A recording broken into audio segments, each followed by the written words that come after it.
ایک ماں اور بیٹے کا مناظرہ چل رہا تھا۔ ماں کا موقف تھا کہ اللہ کھلاتا ہے تو ہم کھاتے ہیں۔ بیٹا کہنے لگا ہم کھاتے ہیں، اگر ہم نہ کھانا چاہیں تو اللہ ہمیں کیسے کھلا سکتا ہے؟ اس مناظرے کے دوران ماں نے بیٹے کے سامنے کھانا رکھ دیا۔ بیٹے نے کہا چلو آج رات کو میں کھانا نہیں کھاتا، اب اللہ پاک کیسے کھلائے گا؟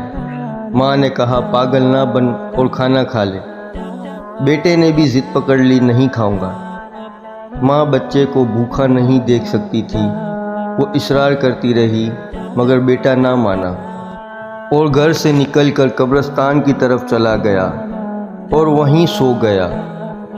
ماں نے ایک زبردست قسم کا خوشبودار حلوہ بنایا، وہ بیٹے کے لیے قبرستان ہی لے کر پہنچ گئی۔ دیکھا تو بیٹا سو رہا تھا۔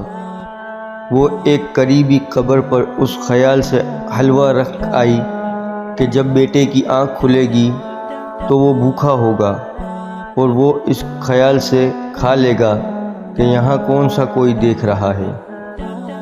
رات کے آخری پہر قبرستان میں ڈاکو آ گئے جو اس گاؤں کو لوٹنے کی غرض سے آئے تھے، اور وہ قبرستان میں رک کر اپنے سردار سے ہدایات لے رہے تھے کہ حلوے کی مہک نے سردار کو اپنی طرف متوجہ کیا۔ ادھر ادھر نظر دوڑائی تو وہ لڑکا اور حلوہ دونوں پر ہی نظر پڑ گئی۔ سردار نے حلوہ کھانا چاہا تو ایک ساتھی نے روکا اور کہا ہو سکتا ہے اس حلوے میں زہر ملا ہو اور ہمیں مارنے کی کوئی چال ہو اور یہ لڑکا ہماری جاسوسی کر رہا ہو۔ سردار نے اس کی بات سے اتفاق کیا اور لڑکے سے کہا یہ حلوہ پہلے تم کھاؤ، مگر لڑکا تو ضد کیے بیٹھا تھا کہ آج کچھ نہیں کھائے گا۔ جب اس نے سختی سے منع کیا تو ان کا شک یقین میں بدل گیا۔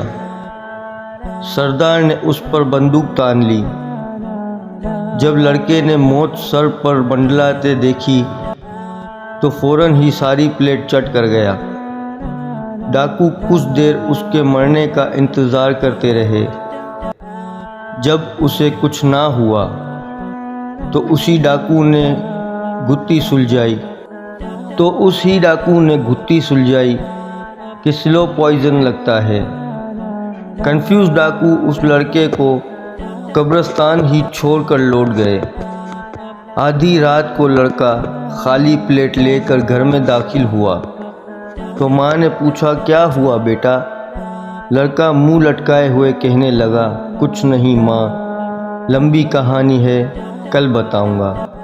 مختصر یہ کہ ہر چیز کا اختیار اسی پاک ذات کے قبضہ قدرت میں ہے جو پوری کائنات کا نظام سنبھالے ہوئے ہے۔ وہی سب کو کھلاتا ہے اور وہی سب کا رازق ہے۔